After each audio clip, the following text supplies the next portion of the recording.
Bueno, ¿qué tal? Buenas tardes a todos y a todas, o buenos días o buenas noches, porque esto tiene la ubicuidad de poder verlo en cualquier momento.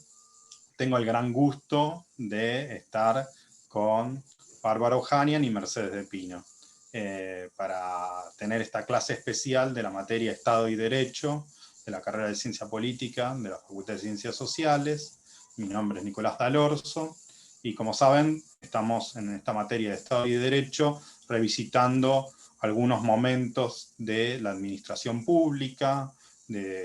Especialmente en la clase de hoy vamos a revisitar el ciclo histórico que podemos llamar posneoliberal o kirchnerista, y vamos a ver en ese contexto las políticas de memoria y derechos humanos que se extendieron principalmente en la presidencia de Néstor Kirchner, y vamos a tener una charla con Bárbara Ohanian, que es docente de la materia, que hizo su tesis de doctorado sobre este periodo, y con la profesora Mercedes de Pino, que es profesora de la Casa, de la Facultad de Ciencias Sociales, que fue militante revolucionaria en la década de los 70 y que fue miembro de la Dirección de Sitios de Memoria de la Secretaría de Derechos Humanos. Entonces nos parecía como muy importante, muy valioso poder tener esta conversación sobre algunos de los tópicos que trabajamos en clase y que también están en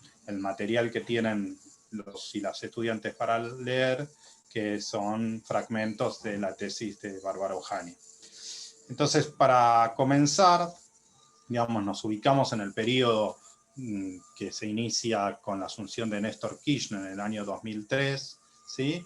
Y que se va a extender su presidencia hasta el año 2007, pero donde vamos a ver un viraje en la política de memoria y derechos humanos en muchas dimensiones, en otras tal vez no, lo pongo acá entre signo de pregunta, porque es parte de lo qué líneas de continuidades o qué continuidades también retomó la administración pública en la presidencia de Néstor Kirchner.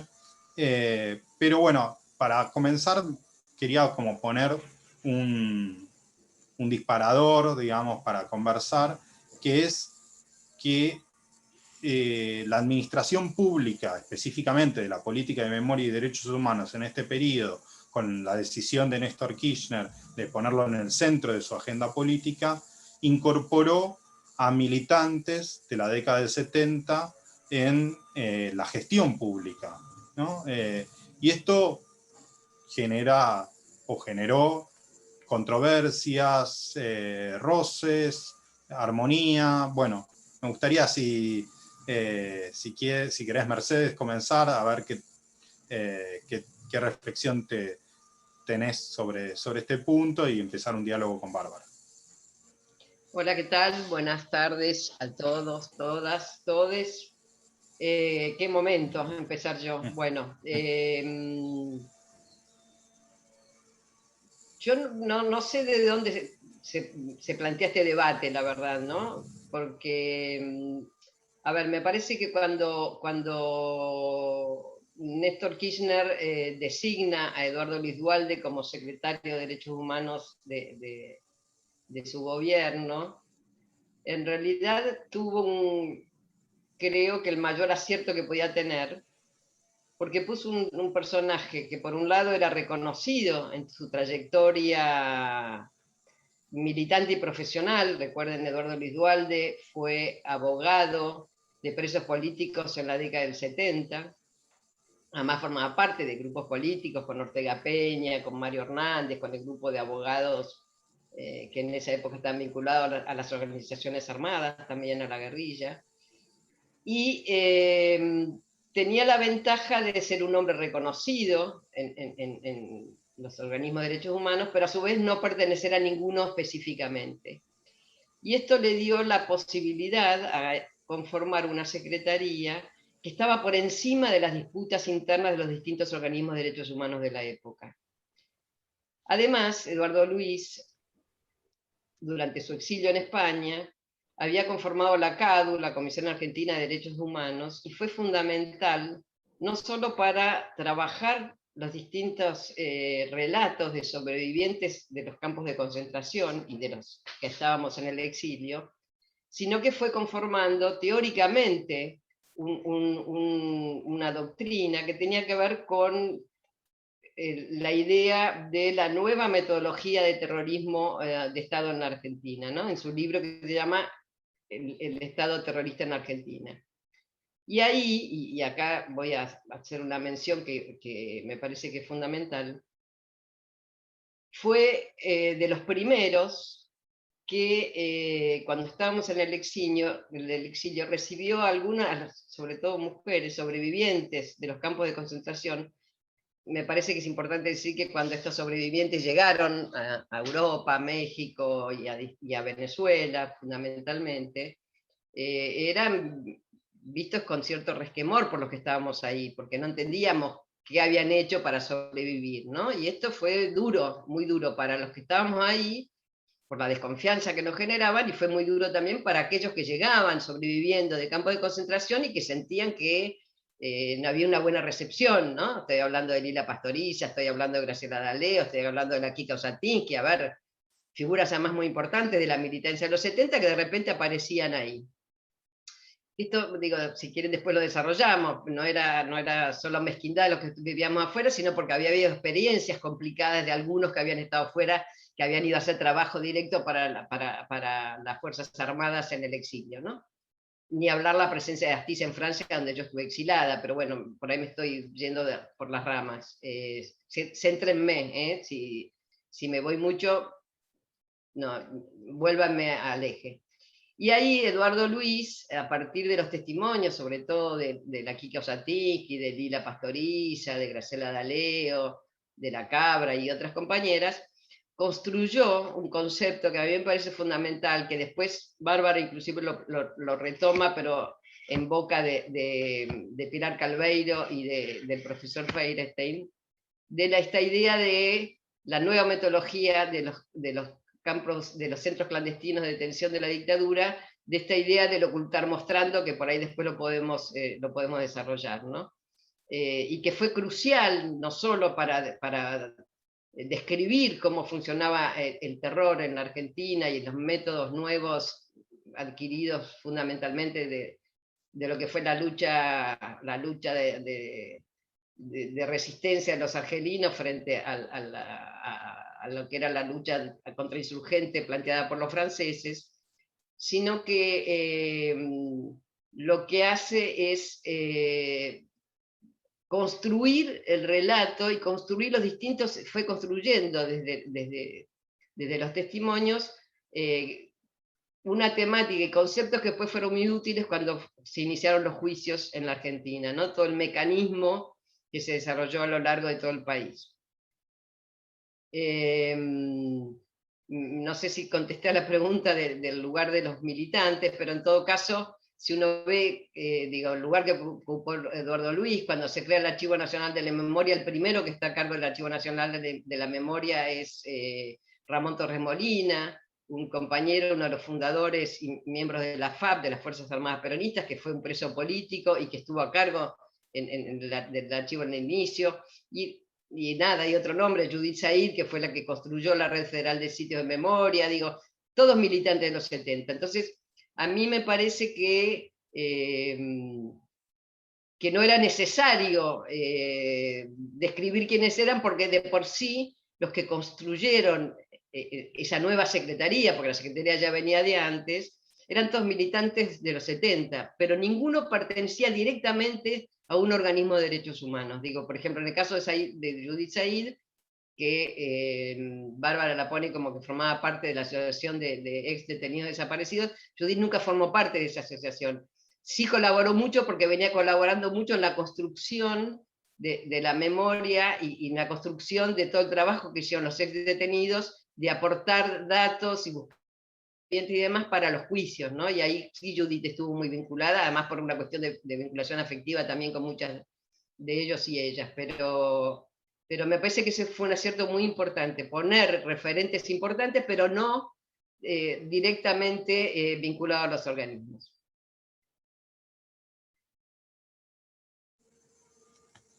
Bárbara, a ver, el rol militante, digamos, ¿no? Como el rol militante desde el Estado, ¿no? Digamos, ¿qué desafíos o qué retos le presenta al Estado al hacer políticas públicas que un presidente o, digamos, designe, como decía recién a Mercedes Vino, a una figura como Eduardo Luis Duhalde al frente de la Secretaría de Derechos Humanos, pero el mismo presidente digamos, tenga un discurso digamos, que se nombra a sí mismo como un discurso militante? ¿Qué desafíos le presenta y qué rupturas esto supuso? Bueno, primero que nada, bienvenida a Mercedes, que es un honor estar dialogando, no quiero dejarlo pasar, es un honor estar intercambiando con ella y en este espacio de la facultad, en este espacio, digamos, pero bueno, que la hacemos acá en la interacción, así que bueno, muchas gracias por el interés y por la lectura. Respecto a la cuestión de la militancia en el Estado y a los desafíos, bueno, me parece que en realidad es más como una reflexión a partir de lo que dice Mercedes, ¿no? Pensaba, es interesante este planteo de que quienes ingresan inicialmente, al menos, ¿no? Digamos, en este periodo, además, porque eso después va cambiando, me parece, pero inicialmente, en el periodo que yo analizo en la tesis, que es el del gobierno de Néstor Kirchner, esta idea de que ingresan al Estado militantes, pero militantes de las organizaciones de los 70 y no militantes de los organismos, ¿no? Digamos, pero al mismo tiempo como si de alguna manera, más allá de no pertenecer a ningún organismo o a ninguna organización existente, hay algo de esa organización pasado, de esa pertenencia anterior que sí es invocado, ¿no? Digamos, esa militancia es invocada, no por la militancia actual, sino por algo en común, por algo simbólico, por algunas lealtades, por algunos sentidos compartidos. Es decir, hay algo que de alguna manera se arraiga en la militancia, que me interesa como quizás repreguntarle a Mercedes qué de esos elementos, que si bien eran interesantes porque como que lo resolvía un poco por arriba el problema de las fragmentaciones o de los debates que podrían estarse dando en los organismos más al nivel del año 2003-2007, de alguna manera igual hay algo que es convocado, interpelado y que de alguna manera construye estatalidad a partir de la confianza en esa mirada. ¿Qué mirada de la estatalidad aportaban esas identidades militantes de los 70 que fueron valoradas y convocadas, ¿no? Me parece que quizás el desafío era, en los términos de lo que está comentando y contando Mercedes, es jugarse de alguna manera a poner no tanto a miembros de los organismos que ya tenían quizás tanta legitimidad, sino a miembros que venían por ser, digo, por esto, ¿no? Dentro de un círculo, ser conocidos como grandes nombres, pero que en términos estatales no representaban grandes nombres. Es decir, hay algo que se tejió durante muchos años, más allá de los sellos que se fueron como fortaleciendo durante los años de la democracia, que sin embargo persistió y emergió ahí. No sé, quizás esa sería como una primera reflexión y una devolución de la pregunta o de la inquietud.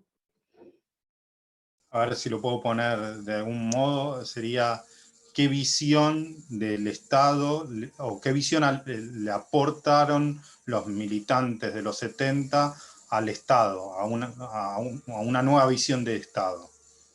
No sé, te reinterpreto libremente, pero ¿cómo lo ves, Mercedes? No, a ver, yo creo que mencionemos estas cabezas no quiere decir, digo, en general cuando un presidente designa, aunque sea un secretario, en este caso era un secretario muy particular porque dependía del ministro de Justicia, pero en realidad tenía autonomía totalmente, digamos, ¿no? Digo,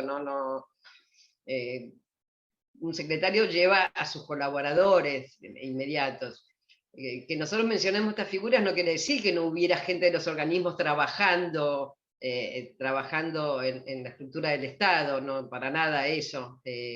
Había de distintas organizaciones, de organismos de derechos humanos trabajando ahí. A mí me parece que si hay algo interesante de este proceso, es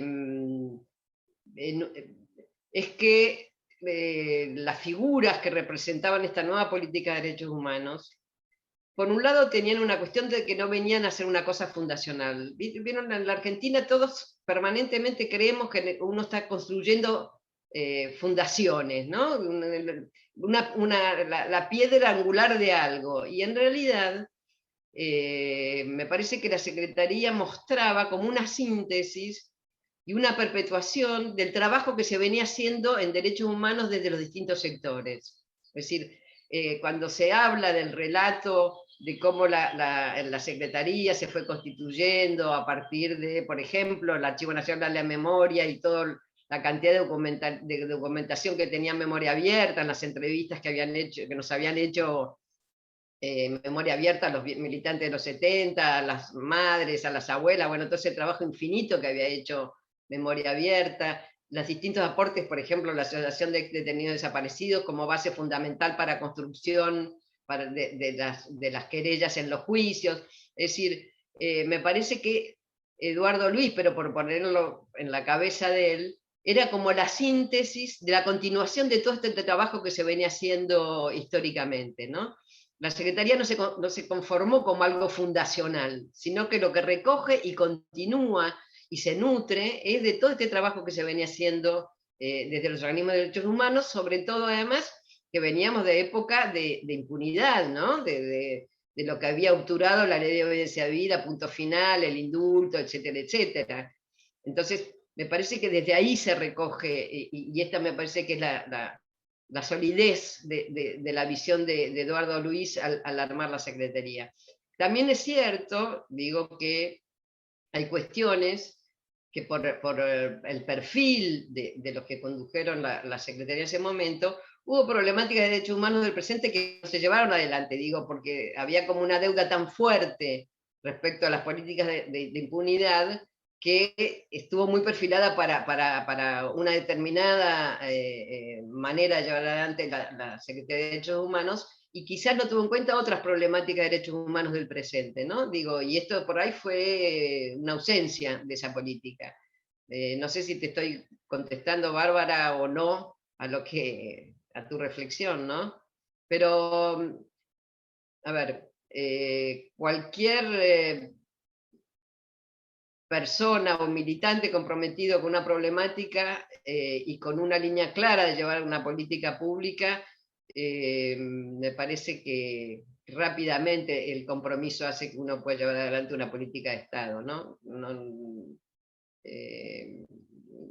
Uno tarda, bueno, unos meses en saber dónde están los teléfonos, dónde está el interruptor, dónde están tal cosas, pero si uno tiene claro lo que vino a hacer, y no me parece que sea una cuestión de los dos lados del mostrador, digo, que por ahí es algo que ronda en muchas cabezas como una usurpación del Estado desde un sector que acapara al Estado, digo, simplemente es un compromiso que tiene que ver con una idea de lo que hay que hacer en una área determinada de política pública, ¿no? Y yo además, en el caso de nuestros países periféricos, subdesarrollados, lo que sea, creo que solo el Estado es capaz de llevar adelante una política de sensibilización, de logros, de construcción, no hay otro modo, y los derechos humanos mostraron en la Argentina que desde el Estado solo se puede hacer una política en serio, ¿no? Y este es otro debate que me parece que va a salir en algún momento de nuestra charla, ¿no? Sí, creo que eso es un poco a lo que iba, ¿no? Esto que decías al final como de esa sensación de que se puede aportar y que hay una especificidad que se puede aportar. Pensaba, ¿no? ¿Cuáles son los lugares desde los que se puede participar en el Estado? Y un poco algo que yo trabajo en la tesis es esta idea de como correr la participación militante en el Estado, como corriéndose de la idea de la ética del desinterés, pero que eso no signifique la imparcialidad, digamos, ¿no? Y que haya, por eso esto que vos me decías, bueno, hay una participación o un compromiso específico de un plus que se puede, que aparente, digamos, que hay convicción de que hay una manera de hacer las cosas y que se puede hacer desde ese lugar. Me parece que sí, eso es un poco lo que te Pero, preguntaba. ¿sabés lo que me parece, Bárbara? Es que todo aquel que llega al Estado en términos de conducir una política, siempre tiene un interés. Siempre tiene un interés, porque el Estado tiene una razón social y depende del interés y la ideología y la política que quiera llevar adelante, el Estado va para un lado o para otro, no es neutro. Entonces, digo... No es neutro y no es monolítico. Un poco esto que vos decías, me parece interesante resaltar esto que vos decías, de que no es siempre que lo que vino a hacer o que lo que hizo la Secretaría fue de alguna manera poner en valor o articular de una manera específica elementos que ya estaban presentes, que se llevaban a cabo, pero que no solo desde lugares que no eran el Estado, sino también que algo que surgió en una entrevista que yo hice en la Secretaría era: hubo momentos durante el menemismo que hubo gestiones dentro de lo que era la dirección en ese momento de derechos humanos que apuntalaron, o sea, políticas que iban contrarias al sentido común respecto de lo que era el menemismo y que no necesariamente es una cosa que es de una direccionalidad única. Entonces, me parece que son las dos cosas, ¿no? Que el Estado es un lugar desde el que se pueden articular cosas, pero al mismo tiempo dentro del Estado no hay una única línea, sino que también tiene que ver con las voluntades quizás de esas encarnaciones que son quienes ejercen los cargos en determinados momentos, ¿no? ¿Vos te referís a la entrevista que le hiciste a Julia del Sí, archivo? sí. Bueno, a ver, de todos modos, Julia es una persona que es una administrativa del Estado, digo, es de carrera, pero no me refería a ella, ella es la que me lo relató, pero no se refería a ella misma. No, ya lo sé, pero bueno, pero claramente, a ver, Podrá mira, ser como digo, una mirada. me parece que, no, claro, pero digo, es una empleada administrativa, una directora de departamento que venía de las secretarías anteriores y demás. Y me das pie, porque digo, durante el menemismo, la que fue secretaria de Derechos Humanos, o era dirección, ya no me acuerdo, fue Alicia Pierini. Alicia Pierini era una militante de los 70. Por eso. Y de todos modos lo que llevó adelante fue la política del menemismo, digo, en realidad va en el sentido de lo que yo estoy planteando, es decir, vos podés ser de los 70, pero llevar adelante una política contraria a lo que eran, por ejemplo, los organismos de derechos humanos de la época. Digo, y no estoy criticando a Alicia Pierini, sino que me parece que lo que hay que entender que el Estado siempre está en disputa, y está en disputa en función de los intereses del gobierno de turno. ¿Cuáles son los entonces, límites para vos de la participación en el Estado? no entiendo cuáles son los límites. No, digo esto, o sea, ¿hay margen para, no sé, para participar en la producción de una política pública en un gobierno que es, digamos, contrario al signo político? Digamos, tratar de disputar desde adentro, la pregunta sobre disputar desde adentro, pero ya en un gobierno que no sea totalmente afín al que uno apoya. Desde una dependencia en la que uno puede considerar como, bueno, tratar de preservar algo para que no se pierda todo lo realizado, pienso, ¿no? Digamos. Sí, yo en realidad no lo planteé en términos de disputa, porque, digo, es muy difícil disputar con una política contraria a lo que uno piensa que había que hacer. Digo, como mi experiencia personal es que yo sobreviví 1 año y medio a la política del macrismo en la Secretaría de Derechos Humanos, ¿no? Que nos quedamos en la dirección de sitio de memoria tratando de que lo que habíamos construido desde ese momento no se desmoronara inmediatamente. La verdad que fue muy difícil porque todo lo que habíamos avanzado se congeló y en muchos casos retrocedió porque echaron a compañeros, digo, por ejemplo, después hablaremos del caso Famaillá seguramente, pero en la escuelita de Famaillá, el sitio de memoria de la escuelita de Famaillá, teníamos una sola persona contratada la coordinadora del espacio que habíamos designado nosotros, y a los 3 meses el macrismo la echó. Era la única persona rentada en el espacio de la Escuelita de Famaillá. Bueno, nos permitió estar ahí y lograr que finalmente muchos compañeros, a partir de además de paros y cuestiones que hicimos, que la restablecieran.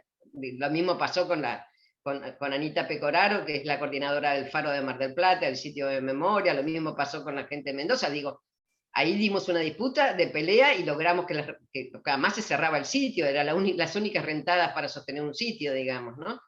Entonces, digo, yo no lo plantearía en términos de disputa, porque la conducción política del área es la que marca las líneas, los lineamientos. Ahí lo que hicimos fue tratar de resistir lo más que pudimos, y algunos compañeros siguieron, y las que éramos más viejas nos fuimos porque nos resultaba, por una cuestión de salud mental y física, convivir con esta gente. Digo, estar trabajando en la ESMA con Abruj era como, viste, todos los días llegabas y te ponías gris, digo, era muy, muy difícil, ¿no? Pero ahí sería demasiado pretencioso decir que disputamos. Lo que hicimos fue intentar resistir para que hubiera los menos daños posibles, ¿no? Aprovecho que mencionaste lo de la escuelita de Famaillán, ¿no? Digamos, me parece que estaría bueno que nos contaras esa experiencia del sitio de la memoria que se construyó en Famaillán. A ver, y ahí digo, ahí me parece que la construcción, yo voy a hablar de la escuelita de Famaillán porque fue la que estuve ahí laburando, ¿no? Hay otras experiencias de construcción de los sitios de memoria, pero ahí me parece, y por esto es un debate que yo tengo con muchos compañeros y compañeras, el rol del Estado, ¿no? Digo, sin el Estado hay un montón de cosas que no se pueden hacer. Digo, uno puede tener un montón de iniciativas, pero solo se construye políticas en serio desde el Estado, ¿no? La Escuelita de Famaillá fue el primer centro clandestino de detención en la Argentina. Está ubicado al sur a 30 kilómetros de la ciudad de Tucumán.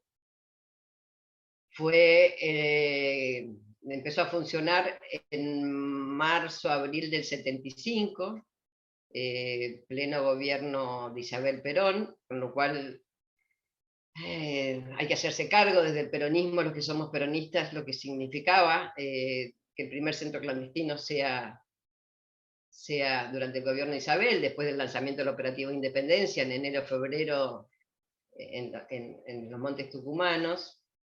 Y la Escuelita de Famaillá era una escuela que estaba en construcción, era un plan de infraestructura escolar que se había comenzado con el gobierno popular del 73, de escuelas rurales.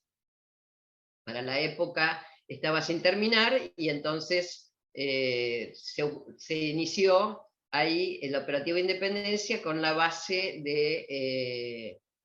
conducido por Vilas, Bussi, Menéndez, etcétera, etcétera. Esta escuelita funcionaba como escuela.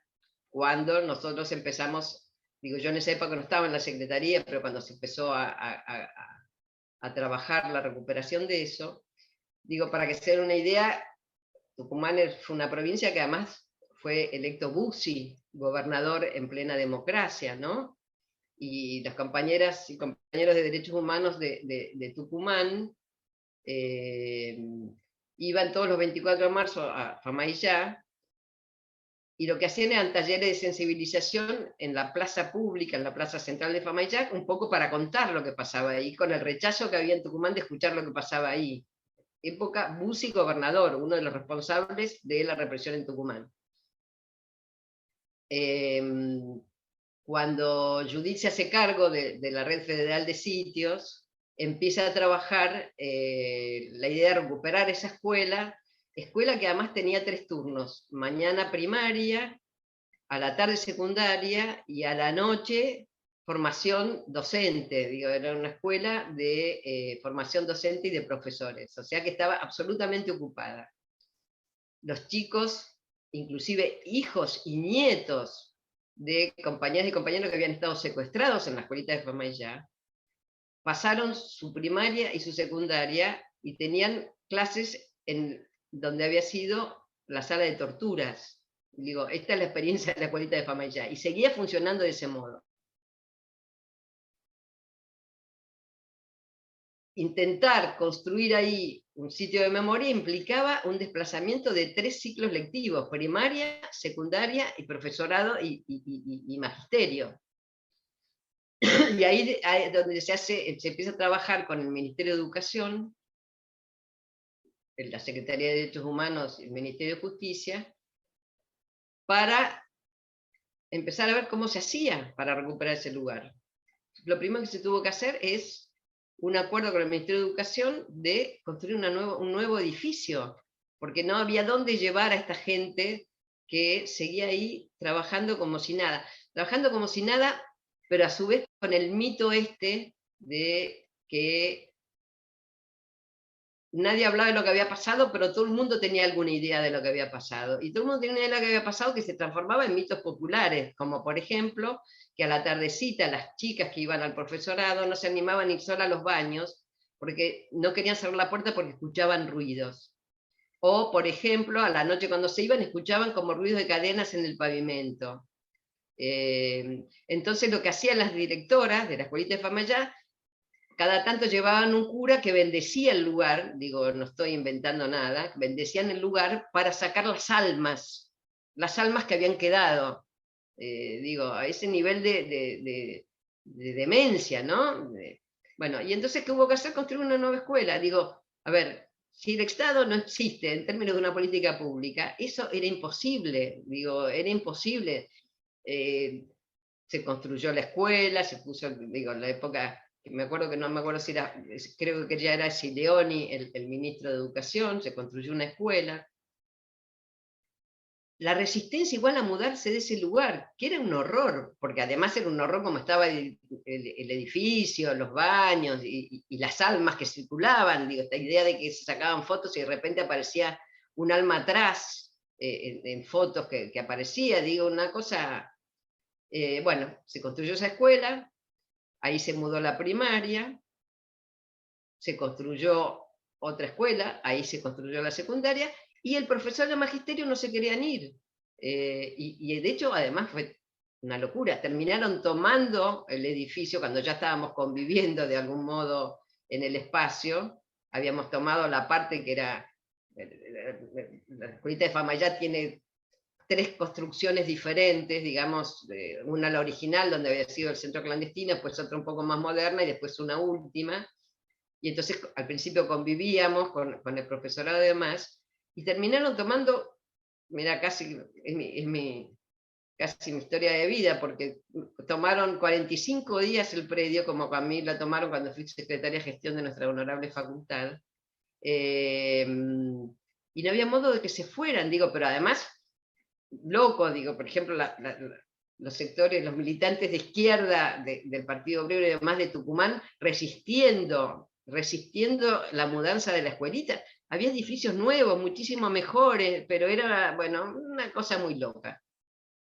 Finalmente logramos que se fueran, y bueno, y hoy funciona un sitio de memoria a cargo de unas compañeras maravillosas, porque además hubo todo un acuerdo con el Ministerio de Educación de Nación y de Provincia. Además se armó, digo, a ver, hay un entramado institucional, una interjurisdiccional, que era el Ministerio de la Secretaría de Derechos Humanos de Nación, el Ministerio de Educación de Nación, el Ministerio de Educación de la provincia de Tucumán, la Secretaría de Derechos Humanos de Tucumán, eran 4 jurisdicciones que nos reuníamos una vez por mes, ver cómo se avanzaba, poner los recursos, bueno, armar la cartelería, el recorrido, bueno, digo, fue un laburo de 4 años, María Prince y yo íbamos todos los meses y nos quedábamos una semana allá desde la Secretaría de Nación,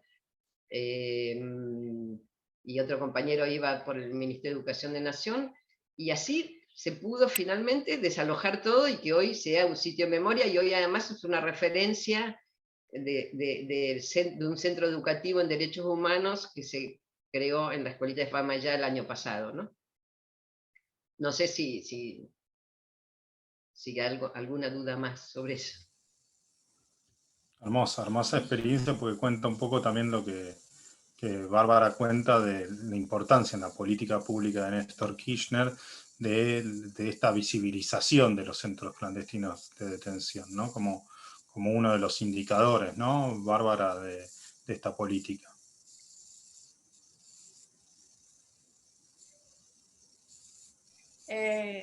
Sí, y creo que en la tesis lo que se plantea es tratar de mostrar lo que se, no quiero decir lo que se gana y lo que se pierde, pero digamos, los distintos modos en los que interviene el Estado, cómo la especificidad de la estatalidad tiene todas estas cuestiones, y también cómo la estatalidad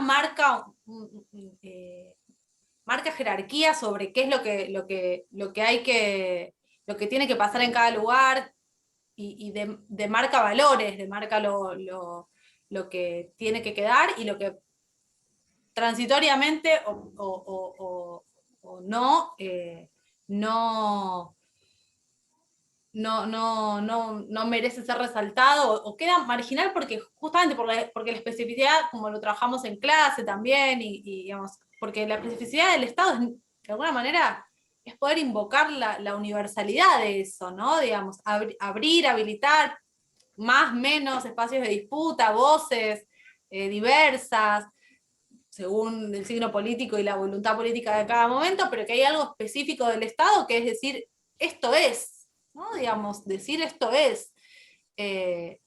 Acá hubo un centro clandestino de detención, digamos, Claro, ¿no? Como que exacto. no es lo mismo que lo diga cualquier organización o sino que lo diga el Estado y que lo marque y que lo señale y que construya como interjurisdiccionalmente, digamos, pero como en este caso, pero digamos, como que la voz del Estado ahí no es una voz más, sino que tiene la particularidad de poder ser una voz de lo universal, ¿no? Sí. Bueno, además, por ejemplo, les cuento, no solo se señalizó el sitio, sino que una de las cuestiones que en todos los sitios hemos intentado es que se señalice dónde están en la vía pública. Recién hace un mes logramos, y es un avance fundamental, que haya cartelería desde la ruta hacia el sitio donde está el espacio de memoria. Digo, no sé si vieron que cuando uno va por la General Paz se marca dónde está la ESMA, ¿no? Como señalética pública, ¿no? Uh-huh. Bueno, hace un mes las compañeras de Tucumán lograron que el municipio, Famayá es una ciudad muy loca, digo, además de un montón de cuestiones, tiene una alternancia de intendentes que son los famosos mellizos Orellana, y son la intendencia de los Orellana, porque se van alternando y cuando uno de ellos no es intendente es el otro, y cuando uno de ellos es diputado provincial y el otro es diputado nacional, queda una de las mujeres de alguno de ellos como intendente. Digo, es una cosa muy particular. Y esto viene a cuenta porque como son los mellizos Orellana, hace muchos años, el día de su cumpleaños, que justamente es el 9 de julio, inventaron la fiesta de los mellizos, que empezó a ser, porque parece que Famayá es uno de los lugares que tiene más densidad de mellizos en la Argentina, según parece, y entonces se armó la fiesta de los mellizos, que primero era local, después fue provincial, después fue nacional y ahora es internacional, con lo cual Famayá se llena de mellizos de todo el mundo que vienen disfrazados desde 80 años hasta de 2 meses. Vean, busquen Famayá, la fiesta del mellizo es una cosa alucinante, pero alucinante, viene de Alemania, de Groenlandia, es una cosa muy loca. Y además, a la entrada de Famayá, sobre la ruta, los mellizos Orellana, porque además es la intendencia de los mellizos Orellana, armaron una línea en pequeño los grandes edificios históricos. Entonces está el Cabildo, está la Casa Rosada, está la Rosadita, está la pirámide. Digo, bueno, es un paseo público patriótico de los grandes eventos, y además armaron un gran parque temático muy gracioso porque es en Tucumán, pero parece el Caribe, donde unas grandes piletas con palmeras, una cosa Es muy loco, ¿no? Pero en todo caso atrae mucho turismo, digo, y la fiesta de los mellizos trae mucho turismo internacional. Bueno, ahora logramos que además de que esté el parque temático, que además esté señalizado eso, están en la cartelería, en la ruta, en la plaza principal, y además la cartelería que muestra dónde es el espacio de la memoria, ¿no? Entonces, digo, si no hay política pública, estas cosas será muy difícil llevarlas adelante, digo, porque implica un laburo jurisdiccional, de normativa. Bueno, el Faro de Mar del Plata, para hacer el Faro de Mar del Plata espacio de memoria, hubo que hacer todo un andamiaje jurídico y normativo para que la Marina entregara una parte del faro como espacio de memoria.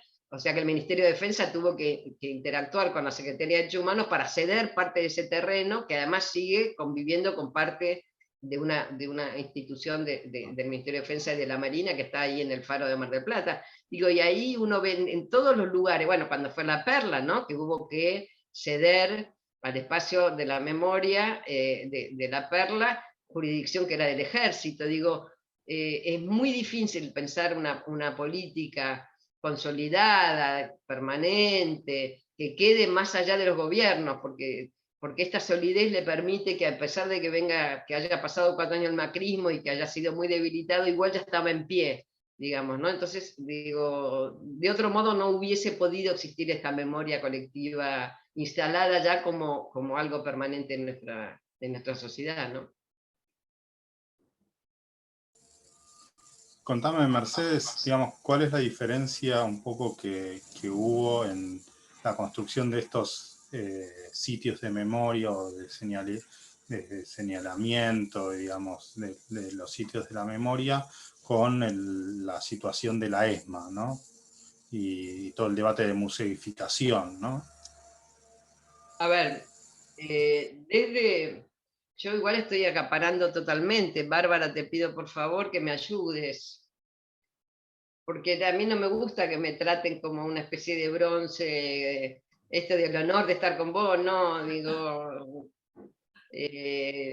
no me gusta ese lugar. Y el Colorado sabe que a mí no me gusta ese lugar, o el profesor D'Alorso sabe que no me gusta ese lugar, pero me ponen igual y, bueno, no, a ver, Por un ratito y después te empezamos a criticar. No, pero sí sabes que no me gusta. Bueno, no, en cualquier momento me viene el rayo de sol y parezco Macri. Me voy a tener que correr. Bueno, no, en general, a ver, siempre que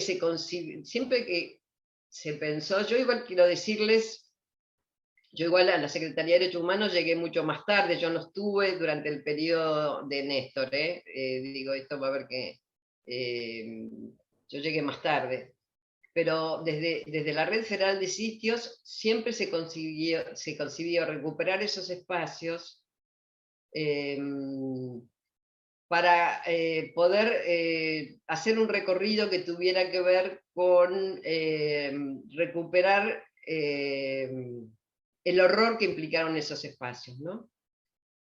Y lo que significaba la vida de los detenidos desaparecidos en ese lugar, y sobre todo mostrar el funcionamiento cotidiano de esos lugares. De hecho, había una idea que siempre primó, era el tema de los espacios vacíos, ¿no? El tema de la sordidez y el modo en que eran esos espacios. Y por eso siempre se designaron sitios de memoria. Y cuando se recupera la ESMA, originalmente lo que se hace es el sitio de memoria del Casino de Oficiales, porque en realidad la ESMA, todo el predio, formó parte del centro clandestino, pero había un lugar específico que era el Casino de Oficiales, y lo que se llama el edificio de las 4 columnas, que fue el riñón del funcionamiento del centro clandestino, ¿no? Más allá que toda la ESMA lo había sido, la enfermería, la panadería, digo, había un montón de lugares, pero ese era el riñón del lugar. Y a través del trabajo y de nada, y el compromiso de los sobrevivientes de la ESMA, se reconstruyó el cotidiano del Casino de Oficiales. Y la concepción era describir el lugar desde el momento en que los detenidos desaparecidos llegaban con los famosos Falcon, pasaban el primer retén, llegar al lugar, hasta el final, que era la parte de atrás, que era donde comenzaba el viaje de los vuelos de la muerte, ¿no? Y esto era lo que se buscaba, y el sitio buscaba esto, mostrar el cotidiano, la sala donde hacían parir a las embarazadas, con esas maravillosas testimonios de la Kika Osatinsky, ¿no? Que murió el año pasado, pobrecita, ya, bueno, era grande, pero digo, la Kika Osatinsky era un bronce en nuestra historia, que era la que ayudaba cuando ella estuvo en el centro clandestino a las parturientas, porque tenía experiencia y demás en eso.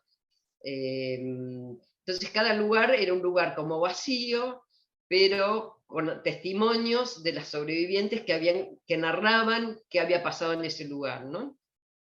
Y con el circuito se describía además, les recuerdan que cuando vino la Comisión Interamericana de Derechos Humanos, la ESMA, el casino se modificó para cuando fueran a la visita mostrar cómo lo modificaron, etcétera, etcétera.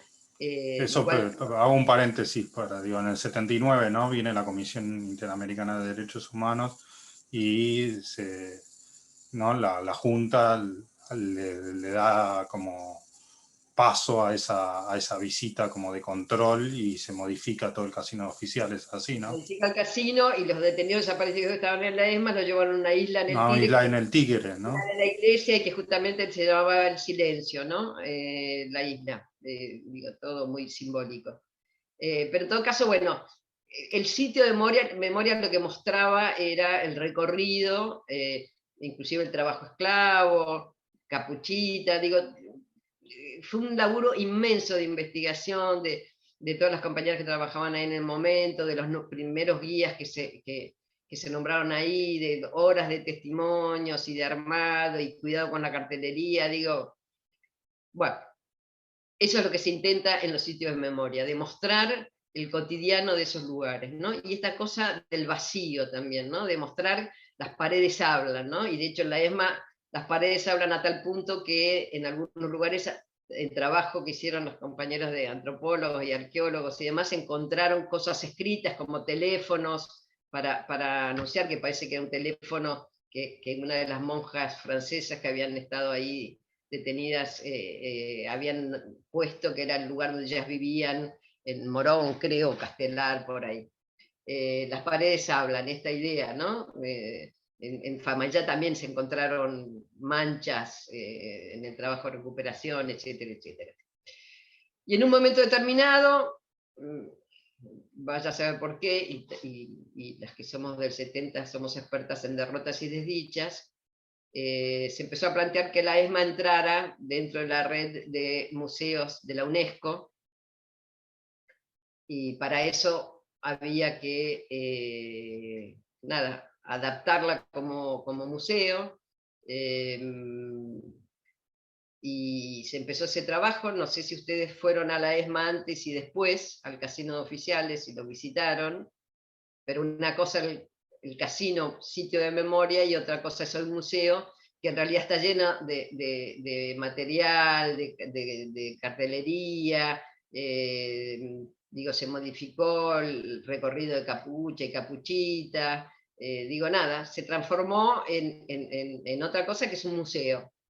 Desde mi punto de vista, no me gusta, me parece que era mucho mejor en términos pedagógicos, en términos de relato, en términos de vivencia, de estar ahí, era cuando era un sitio de memoria, ¿no? Digo, y bueno, ahora se sigue peleando para que la UNESCO incorpore a la ESMA como museo a nivel internacional, ¿no? No sé si Bárbara vos estuviste antes y después. Estuve antes y sabía que estaban armándose los preparativos para algunas transformaciones, pero no sabía que tenía que ver con la UNESCO. Pensé que eran digamos, porque se reeditaron muchas veces debates sobre el qué hacer sobre los sitios, ¿no? Digamos, bueno, fue un debate bastante acalorado, el de qué hacer, que también me parece que yo no tengo una postura clara, o sea, me parece que es un tema que me imagino que cada uno va transitando de algunas maneras, ¿no? También en esto que vos decías de que si bien el Casino de Oficiales fue el lugar principal, digamos, la idea de la refuncionalización de los otros espacios, ¿no? Del predio, digamos, como, o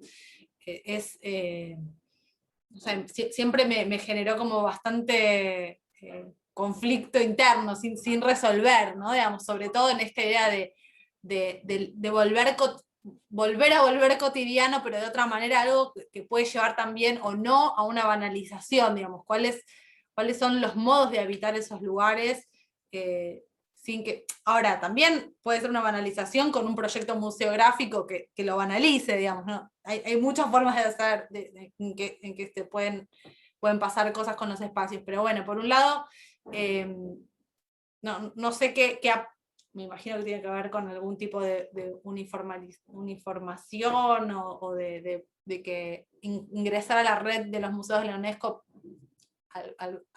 algún beneficio debe ser observado para quienes están ahí, que lo justifican y lo fundamentan, no sé cuál puede ser, no sé si vos lo sabés, nos querés contar, pero por otro lado, quizás, no sé, cómo fue para vos habitar ese espacio como lugar de trabajo, ¿no?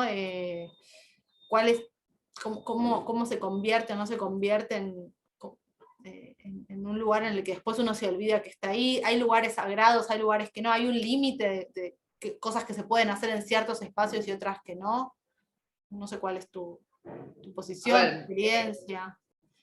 Varias cuestiones. Una, yo creo que tenemos que salir del centralismo porteño. En la Argentina hubo 700 centros clandestinos en todo el país, que también muestra el nivel de militancia que hubo en los 70 y el nivel de represión que hubo en el terrorismo de Estado, ¿no? Por supuesto, esto sin contar las comisarías, sin contar, digo, N cantidad de lugares. Se han recuperado pocos, creo que deben haber 27, 30 recuperados. El único lugar que se dio este debate fue en la ESMA. Entonces, digo, separemos un poco esta visión que todo ocurre y como dicen los del interior, Dios atiende en Buenos Aires. El debate se dio en la ESMA. Y en la ESMA se dio además porque fundamentalmente hay muchos sobrevivientes de la ESMA, mucho más que en otros lugares también, ¿no? Y han sido muy activos a través de la Asociación de Ex Detenidos Desaparecidos.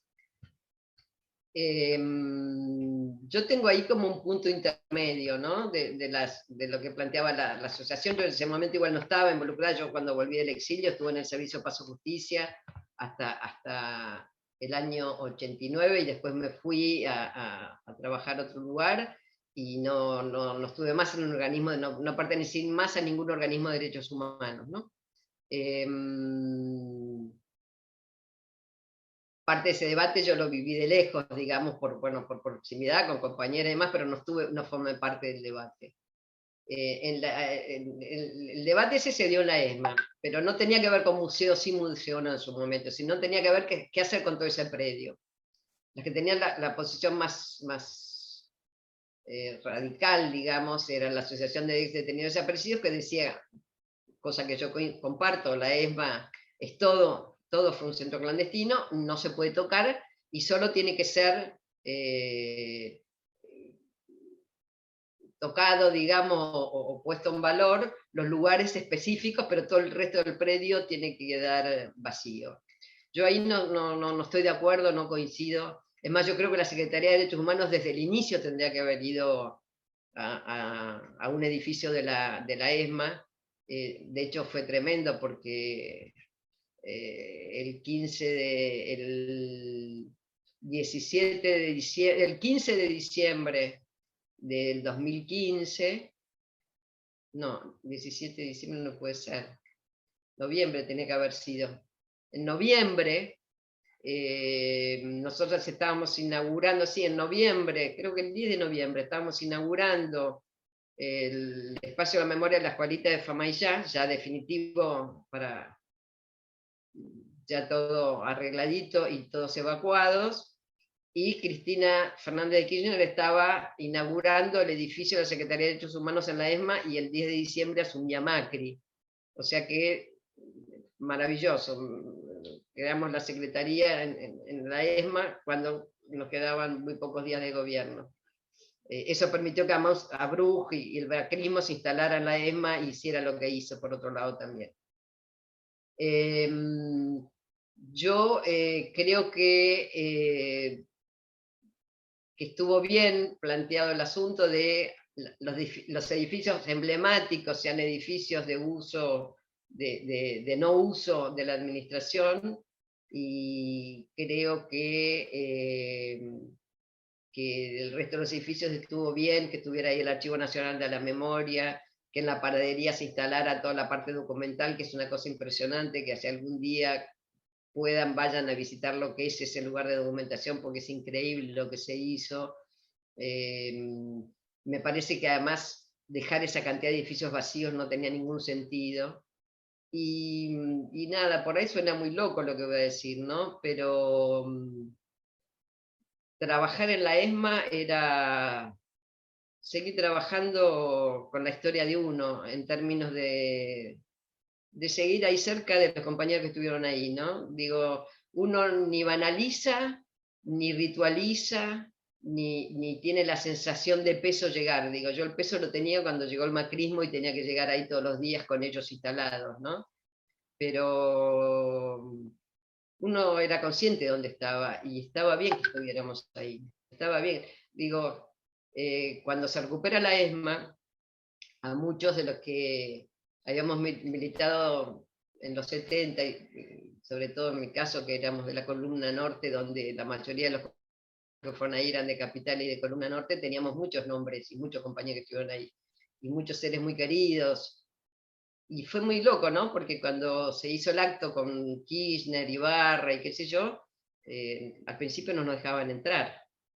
Decir que, nada, uno tiene siempre compañeros y amigos en todos lados, y finalmente nos dejaban entrar algunos, de los cuales además teníamos familiares ahí adentro, digo, y además fue muy loco, pues nos juntamos todos en la esquina para tratar de entrar juntos, ¿no? Y fue una mezcla muy loca entrar ahí, ¿no? Porque uno recordaba, digo, yo voy a contar una historia de una compañera, Patricia Rubino, hermana de un compañero con el que yo milité muchos años y es mi hermano de la vida, que es el Yuyo Rubino, Jorge Rubino. Y me acuerdo cuando la secuestraron a Patricia, tuvimos que encontrarnos con la mamá del Yuyo para contarle que había desaparecido su hija. Y se dio cuenta que algo pasaba, digo, mamá era una madre que era canchera, ya había bancado la historia de los hijos previo al 73, o sea que era una madre que... Y nos encontramos en un bar, en Vicente López, y la vieja Rubino, que después forma parte de un organismo de derechos humanos, llegó con un chalequito, porque era invierno, un chalequito y una campera, para que le hagamos llegar a Patricia, porque seguramente iba a tener frío.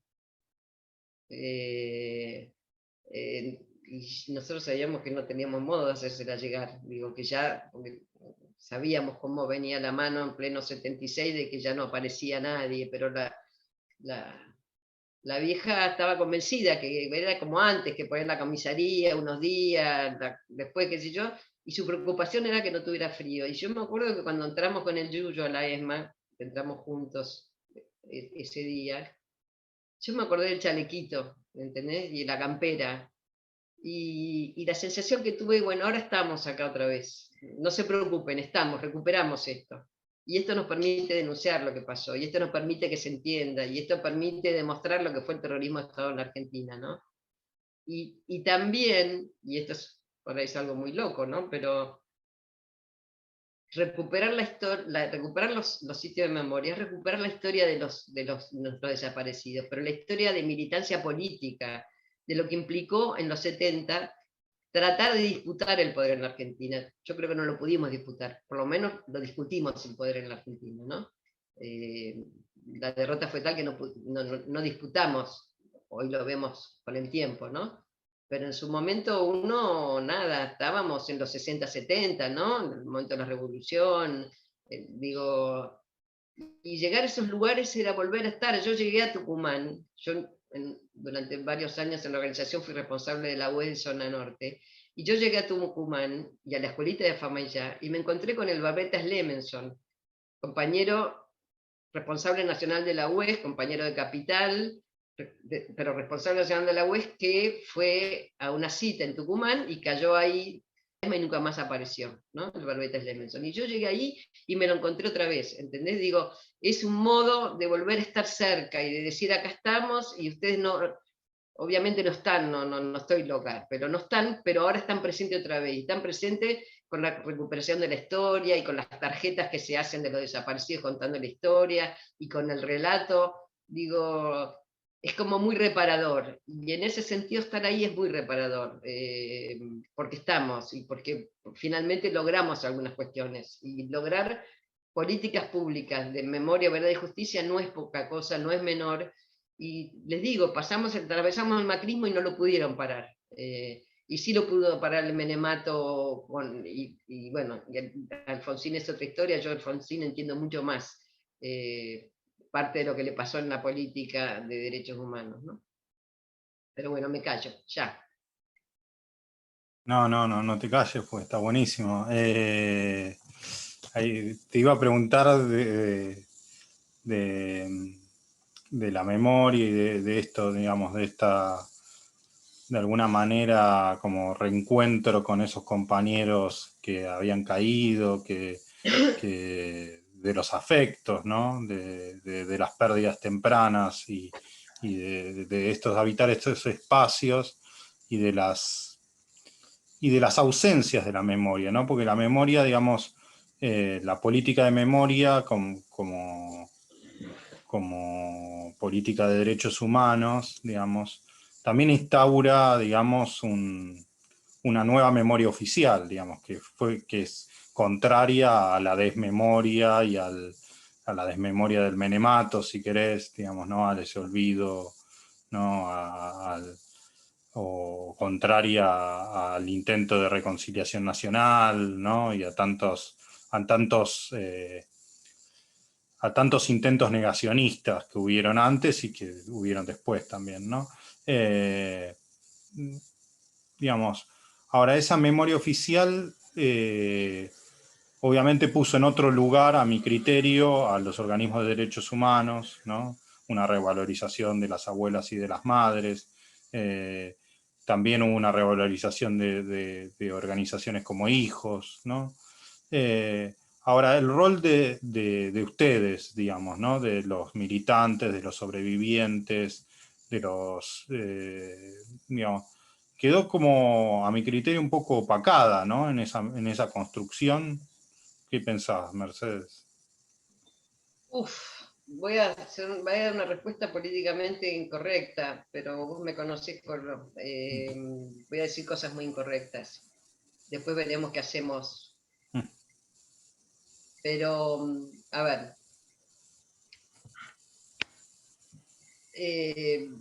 yo voy a ir un poquito antes, porque en realidad creo que las políticas públicas del 2013 en adelante fueron los que nos reinstalaron en un lugar de la política y de la historia y del recuerdo, ¿no?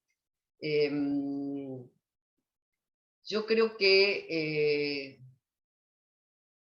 la invisibilidad de la militancia de los 70 es muy anterior, y en realidad, y por eso digo que voy a decir cosas políticamente muy incorrectas, creo que formó parte de sin quererlo, por supuesto, ¿no? Y sin hacerlo a propósito, formó parte del discurso histórico de los organismos de derechos humanos que se construyeron y se gestaron durante el terrorismo de Estado.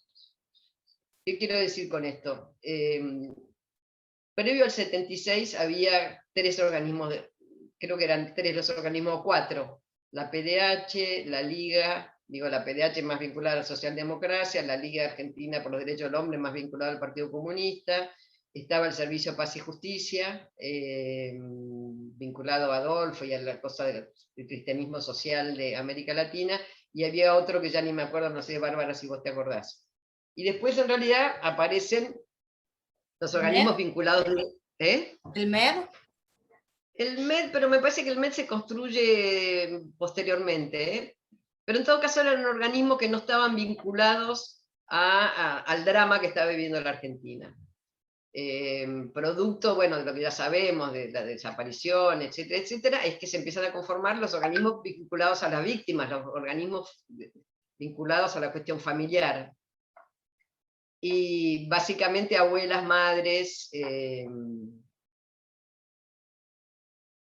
Después voy a hacer mención a otro organismo que además, nada, nunca se lo menciona, pero me parece importante y que tiene que ver con esto que voy a decir.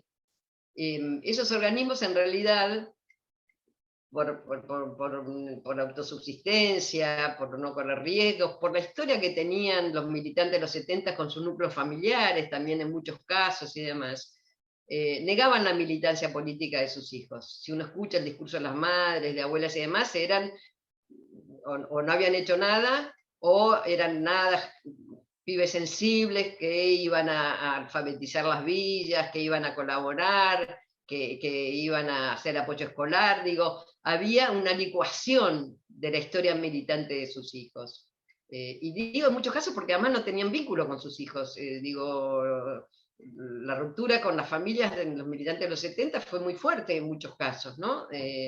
Y las madres ni sabían, de hecho, digo, nada, hay historias de madres que no sabían que sus hijas estaban embarazadas, digo, y tenía que ver con la época, no hago ningún juzgamiento acá, digo, trato de escribir una realidad. Entonces, en algunos organismos estuvo muy plasmada esta cuestión de no tomar como un actor político y militante y revolucionario a los hijos que estaban tratando de encontrar, porque los buscaban desde otro lugar. Entonces ya ahí hay un primer solapamiento, digamos, de en el discurso no está la militancia de los hijos. Por otro lado, hay un organismo que de algún modo viene un poco de lo que eran las viejas comisiones de familiares de presos políticos y demás, que es familiares de prisioneros detenidos y desaparecidos por razones políticas, que además en general no se lo enumera, digo... inclusive se hace el listado en muchos casos de los organismos de derechos humanos y ni se los pone, digo, no se los registra. No es casual que siempre ha sido el que tuvo menos recursos, el que tuvo menos presencia y demás, que era el único organismo que de algún modo se definía como familiares que recuperaban la militancia de sus hijos, ¿no? Ese organismo siempre fue un perfil mucho más bajo, con mucho menos apoyo, mucho menos notoriedad. Entonces ya,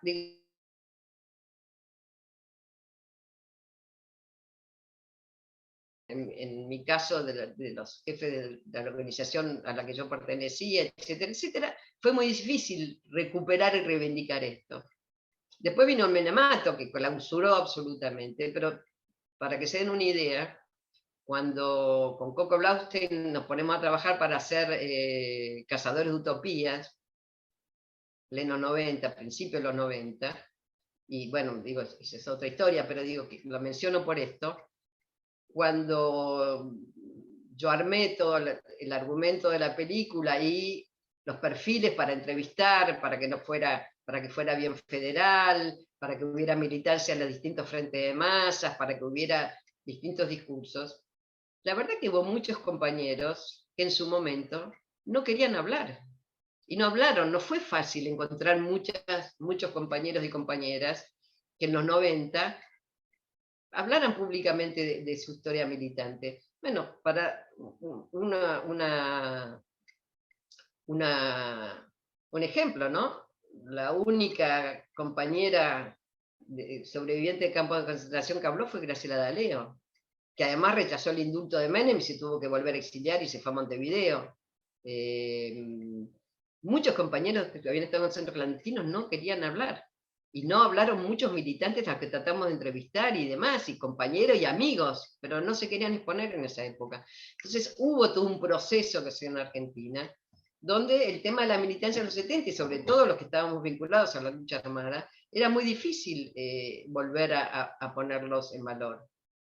Y la verdad que el kirchnerismo permitió volver a discutir esto, no solo cuando Néstor hablaba de que forma parte de una generación diezmada, etcétera, etcétera, sino que, nada, empezó nuevamente a aparecer una historia que había estado. Hijos recupera a sus padres desde un lugar de bronce, por eso cuando ustedes me joroban a mí y me dicen el honor y todas estas cosas, digo, y yo me siento incómoda, porque también recuperar a los desaparecidos desde el bronce es muy difícil, porque uno no puede ni discutir, ni pelearse, ni entender lo que nos pasó, y mucho menos plantearse una acción concreta, porque, digo, y ahí hay una película muy linda que se llama Papá Iván, que no sé si la vieron, pero si no la vieron se la recomiendo, que es la hija de un compañero, Roque, que habla desde otro lugar de hija, que es la hija que perdió al padre y que reivindica a su papá, pero por otro lado quería que cuando tenía fiebre su papá estuviera para ponerla a darle el bañito, digamos, ¿no?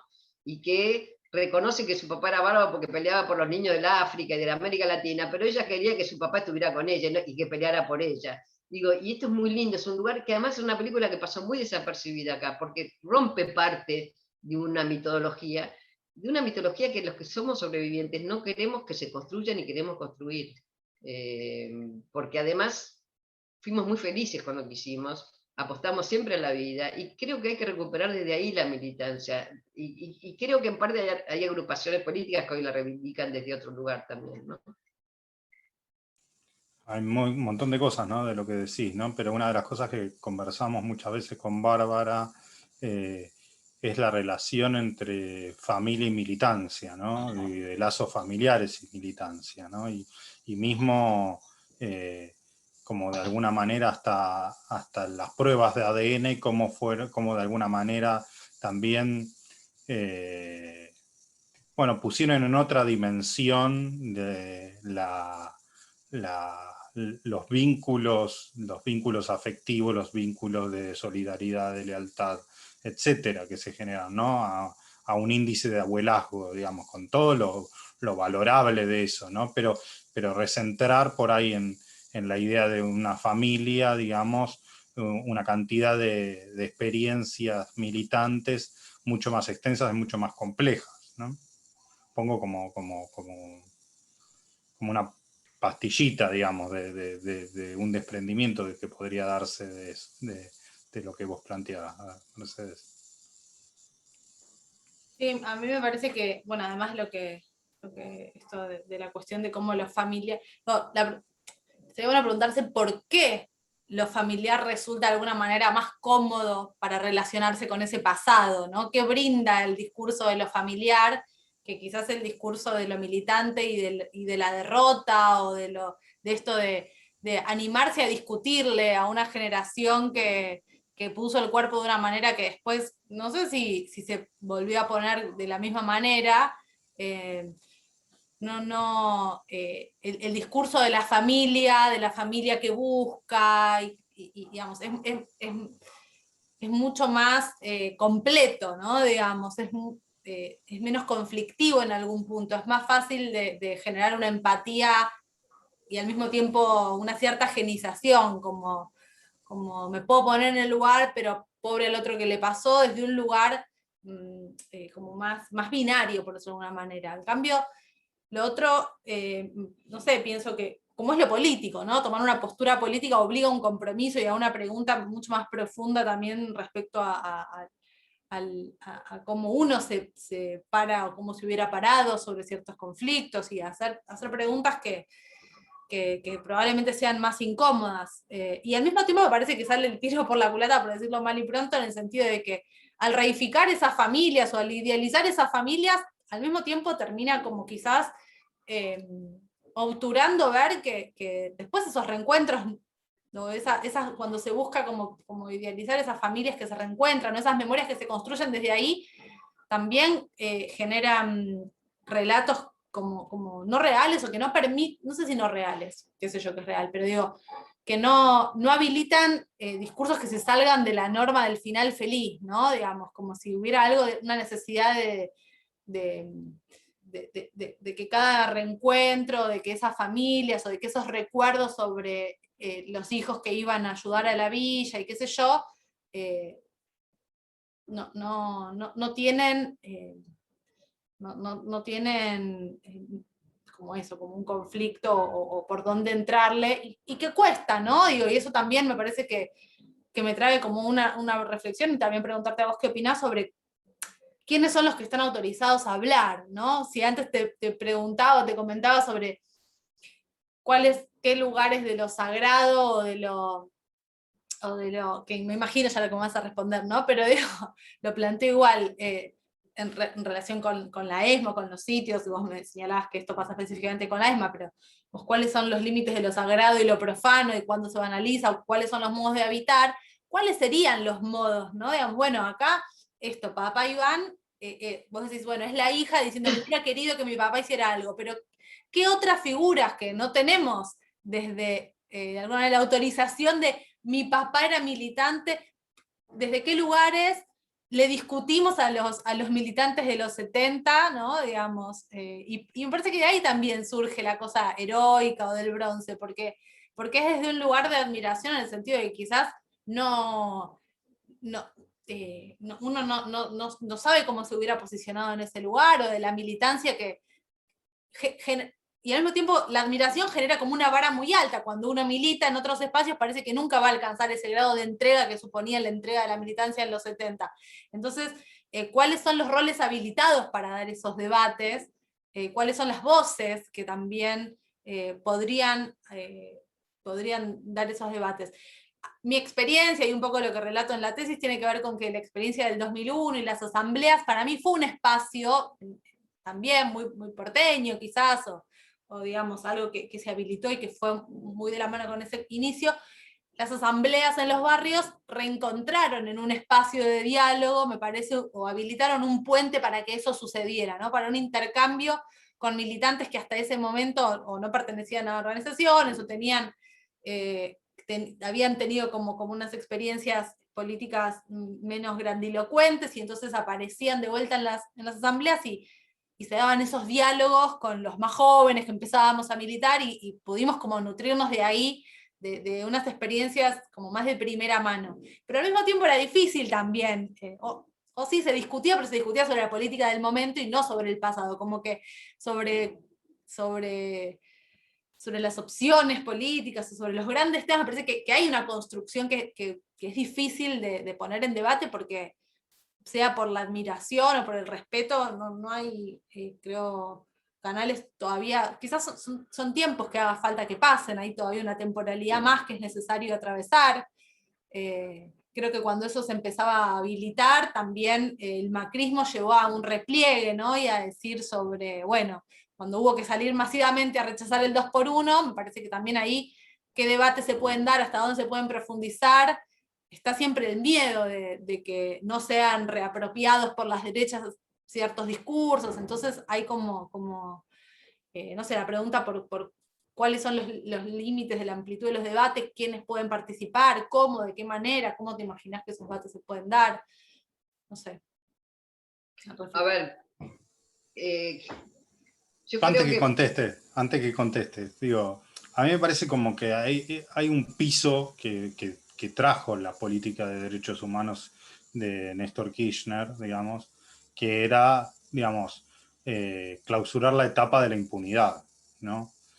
Y eso permite, digamos, abrir un campo de debate, de discusión y de reconocimiento, digamos, porque si no, siempre la amenaza que el debate queda clausurado por el negacionismo, ¿no? O por la imposibilidad de juzgar, digamos. Ahora, después me parece que la idealización tiene otro tipo de clausuras que también, digamos, desde el campo de la reivindicación de lo nacional, lo popular, no sé cómo llamarlo, digamos, lo contestatario, digamos, deberíamos no replicar esas autocensuras, digamos. Nada. no entendí. No, que, digamos, el tema de los 70, digamos, en general, digamos, estuvo estuvo clausurado por distintos lados, ¿no?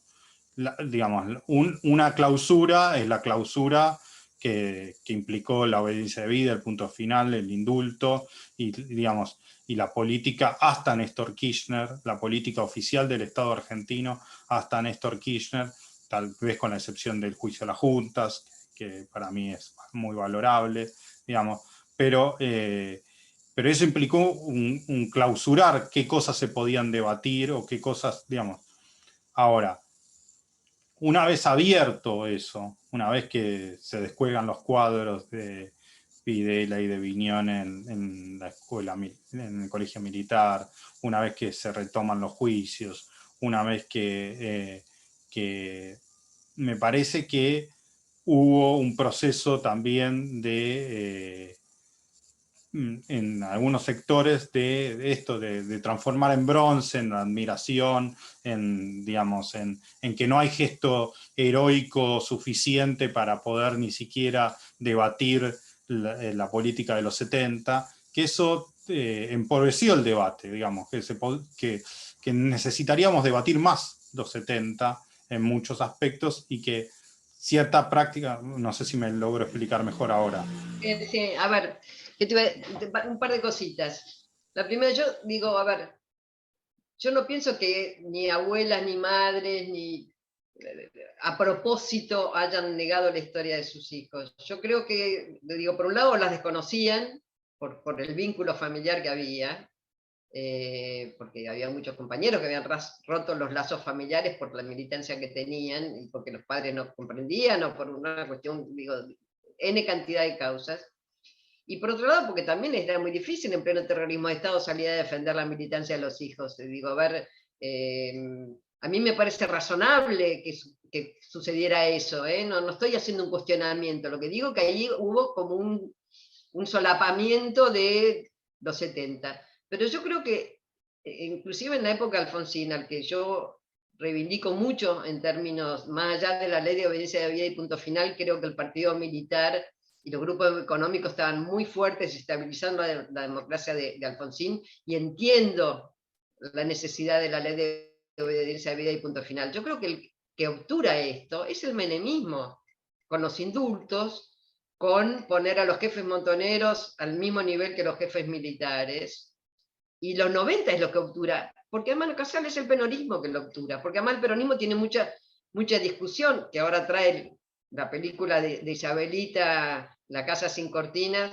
de lo que significó la AAA, es decir, acá hay un debate que está obturado por el peronismo, y la obturación se da durante el menemato, ¿no? El peronismo de los 90.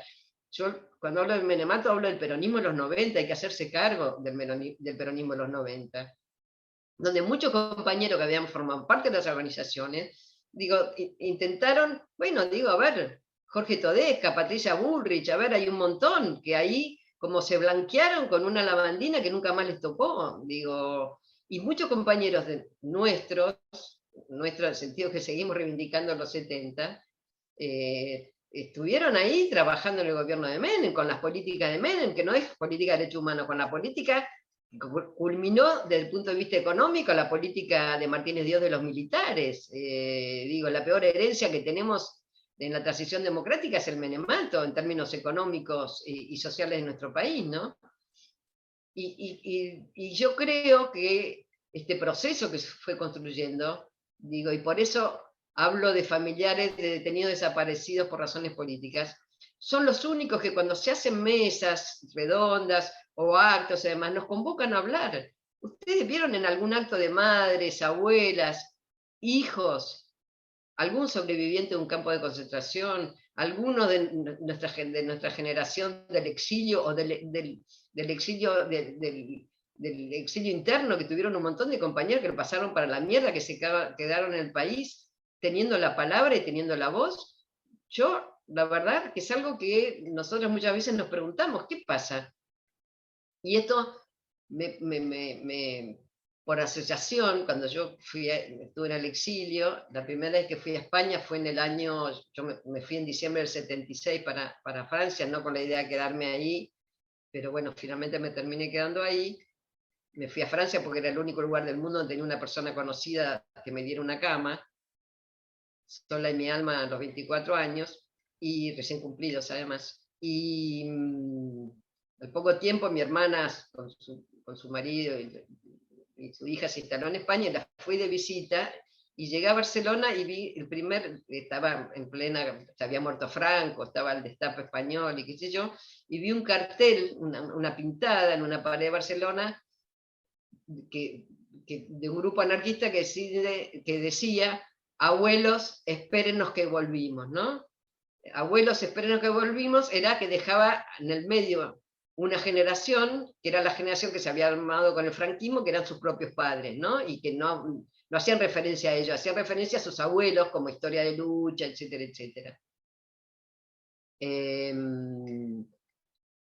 Yo creo que quizás por la derrota que nosotros tuvimos en los 70 no se discutió, porque no existimos más como protagonistas, quizás porque la derrota nos dispersó, quizás porque era muy difícil discutir dentro del peronismo la lucha armada y la disputa con la izquierda peronista, quizás por lo que fue la historia de nuestros dirigentes máximos, que por la actitud que tuvieron era muy difícil reivindicarlos. Digo, yo siempre le hago la comparación y recuerdo lo que fue el velatorio de Sendik y el entierro de Sendik en Montevideo, digamos, ¿no?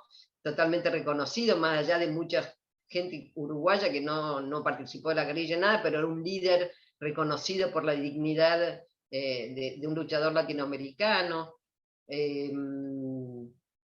Quizás porque para los hijos era más fácil tener a sus padres en el bronce y desde ese lugar entender su propia historia de vida que convocar a otros. Digo, no sé, me parece que hay muchos distintas posibilidades, pero digo, la generación de ustedes reivindica mucho más los 70 de lo que lo supimos reivindicar nuestra generación en términos como actores políticos y sociales, mucho más, pero hoy esa historia, la verdad que quedó en el pasado ya, porque hay tal autorreferencia de reivindicación de los organismos de derechos humanos, de todo eso que surgió por la lucha de los 70, que el actor de nosotros como historia casi está desaparecida. El otro día me deprimí mucho, les voy a contar, leí un artículo donde decía el pasado pasado, y hoy uno ve a los jóvenes que pasan por la facultad, por las universidades, 20, 30 años, no tienen ni siquiera como intención o como curiosidad ver qué pasó en los 70. La generación de ustedes sí, porque fue una generación que tuvo películas, que tuvo libros, que se discutió, que se debatió y que la reivindicaron desde una militancia de lucha. Nosotros ya somos el pasado, los 70 somos el pasado, es como, lo digo muy irónicamente, es como estudiar la Revolución Francesa. Digo, no existimos más en términos de... y quizás porque la derrota fue muy fuerte. Y bueno, y acá estamos hablando. Nos queda hablar, donde nos dejan hablar. Bueno, me parece que justamente la intención está más que colmada de esta clase. Estuvimos más de una hora hablando, seguramente podríamos hablar varias horas más y hacer un ciclo entero sobre esta situación. Yo quería agradecerte la predisposición para con nosotros, para contar tu historia, y bueno, la seguimos en cualquier momento, ¿te parece, Mercedes de Pino? Sí, nos fuimos al cuerno con la idea de la charla de hoy que era sobre políticas públicas, ¿no? Pero bueno, digo nada, es difícil disociarse y hablar solo de políticas públicas. No, pero yo creo que está muy, muy logrado, digamos, porque justamente las políticas públicas de memoria y derechos humanos, digamos, traían todo esto, ¿no? Trajeron todo esto, y me parece que es importante y era parte de los objetivos de esa acción de gobierno, digamos, y me parece que se presentó como un gran desafío para el Estado poder llevar adelante esas políticas de gobierno por estas complejidades, ¿no? Y bueno, me parece que tenemos que, también como responsabilidad como docentes, como ciudadanos comprometidos con nuestra historia y con, en este caso de rol de docentes, de poder seguir revisitando de distintos ángulos, ¿no?, nuestra historia, y nuestra historia más presente de las políticas de derechos humanos del kirchnerismo, pero también de la política de los 70 y de ese drama que sigue abierto en muchos aspectos, en algunos puntos saldados, pero con muchas heridas muy abiertas, ¿no? Y que creo que parte del trabajo, digamos, de una terapéutica social es poder ir elaborándolo, conversándolo, no negándolo, no clausurándolo. Así que te agradecemos por tus palabras. No sé, Bárbara. No, yo en realidad les agradezco a ustedes, digo, a los dos, además del cariño infinito que les tengo.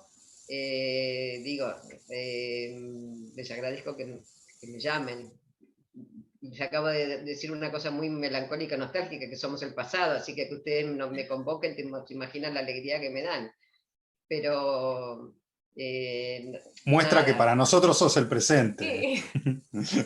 Pero por eso dije Nosotros la generación de estamos ustedes. también ahí en el borde, nos está queriendo decir Nico igual, ¿eh? No El están en el pasado borde. del... Por eso les dije, la generación de ustedes todavía se preocupa por nosotros, digo, los de ahora no, es pasado, digo, les voy a contar una cosa. Yo soy titular de la Cátedra de Historia Social Argentina en la facultad, y por supuesto nada, cada ayudante tiene un perfil de los prácticos que da.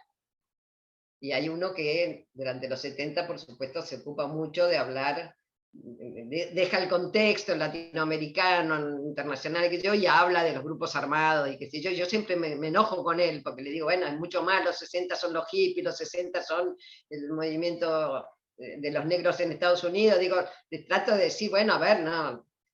Y el otro día cuando leí este artículo, que éramos el pasado, digo, y demás, lo llamé y dije, ay, ¿sabes qué? Te tengo que agradecer, porque yo que te reto siempre por esto, y ahora, viste, sos el único que nos sigue reivindicando, que por lo menos a una comisión de la cátedra en la que yo estoy, se habla de eso. Así que nada, muy gracioso. Bueno, pero les agradezco muchísimo, la verdad, los quiero mucho, y espero que esto haya servido, más allá de que nos fuimos de las políticas públicas. Sí, por supuesto. Y no, me parece que la mirada que nosotros proponemos sobre las políticas públicas es que hay que historizarlas y hay que entenderlas no como algo vacío, sino como que están todo el tiempo cargadas de pasiones de alguna manera, ¿no? De pasiones en juego, de intereses en juego, y que después se gestionan y de distintas maneras con distintos instrumentos, pero no perder de vista que hay modos de valorar acontecimientos y opciones y elecciones, y que no es todo lo mismo. Así que por eso también es que no dejamos por fuera la historia y los distintos periodos, pero para mí ese es el punto, poder después de lo que nosotros hayamos charlado acá hoy, hacerle después la aproximación más analítica y conceptual por otro lado, pero no perder la riqueza de esto, de una conversación, de la historia, de las opiniones, de las posturas, de los debates. Sí, bueno, y por ahí para concluir podemos decir que las políticas públicas vienen cargadas de futuro. Wow. Que tiene que ver con eso, con la posibilidad de que un Estado se haga cargo de resolver la historia, ¿no? Gracias. Bravo por el final. Gracias, Mercedes. Un abrazo enorme. Chao,